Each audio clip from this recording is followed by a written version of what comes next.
जयपुर से खबर है। जलदाय विभाग में एपीओ का खेल। 2 दर्जन एपीओ अधिकारियों को पोस्टिंग मिली है, लेकिन अभी भी कई अधिकारी काम मिलने के इंतजार में। लंबे समय से अधिकारियों के लिए पद नहीं तलाश पाया है विभाग। पिछली सूची भी मंत्री के आदेश के बावजूद 2 दिन घूमती रही। आखिर कब खत्म होगा जलदाय विभाग में एपीओ का खेल, ये बड़ा सवाल है, क्योंकि लंबे समय से अधिकारियों के लिए पद नहीं तलाश पाया है विभाग। अब कब पद तलाशे जाएंगे, कब इन्हें भरा जाएगा, ये भी एक बड़ा प्रश्न। आखिर कब खत्म होगा जलदाय विभाग में एपीओ का खेल। जलदाय विभाग में एपीओ का खेल अब इस कदर बढ़ गया है कि चर्चाओं में आ गया है। 2 दर्जन एपीओ अधिकारियों को पोस्टिंग मिली है, लेकिन अभी भी कई अधिकारी काम मिलने के इंतजार में हैं।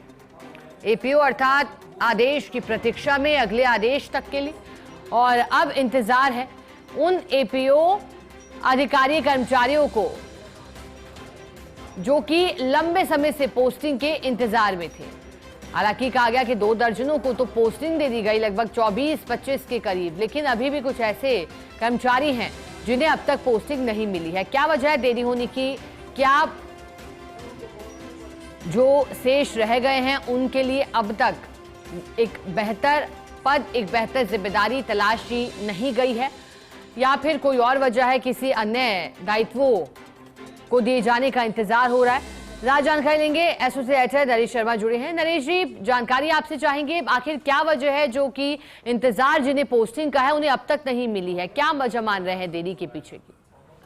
देखिए, ये कहीं न कहीं जलदाय विभाग का प्रशासनिक फेलियर तो है ही है, और साथ में कुछ अधिकारियों पे जो है वो मेहरबानी के भी आरोप लगे हैं। कई जो अधिकारी है, जो अभियंता है, वो लंबे समय से एपीओ चल रहे थे, उनको पोस्टिंग नहीं दी जा रही थी।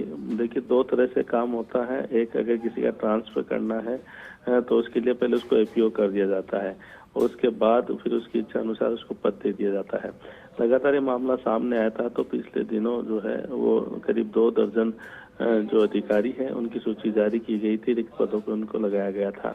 लेकिन इसके बावजूद भी अभी करीब आधा दर्जन के लगभग अधिकारी और है जो एपीओ चल रहे हैं, जो पोस्टिंग के इंतजार में है। इनको खाली पद नहीं मिल रहा, जिसके कारण से उनको काम भी नहीं मिल रहा। यानी बिना काम किए जो अधिकारी है वो लाखों रुपए की सैलरी उठा रहे हैं। एक इसमें जो सबसे बड़ी समस्या आई थी वो ये थी कि दूसरे विभागों में प्रतिनियुक्ति के लिए जो पद वो रखे गए थे, लेकिन बाद में उन विभागों ने प्रतिनियुक्ति पर ज्वाइन कराने से मना कर दिया। तो जो अधिकारी पीएचडी में प्रमोट हुए थे उनको उन पद के अनुरूप उनको पोस्टिंग नहीं मिल रही थी। तो ऐसे में जब तक पद खाली नहीं हो जाता, जब तक दूसरे अधिकारी रिटायर ना हो जाते, तब तक पद खाली नहीं होगा। तो ऐसे में इनको फिलहाल जो है वो अपनी पोस्टिंग के लिए वेट करना पड़ेगा। बिल्कुल ठीक है नरेश जी, आपका बहुत शुक्रिया साथ जुड़ने के लिए।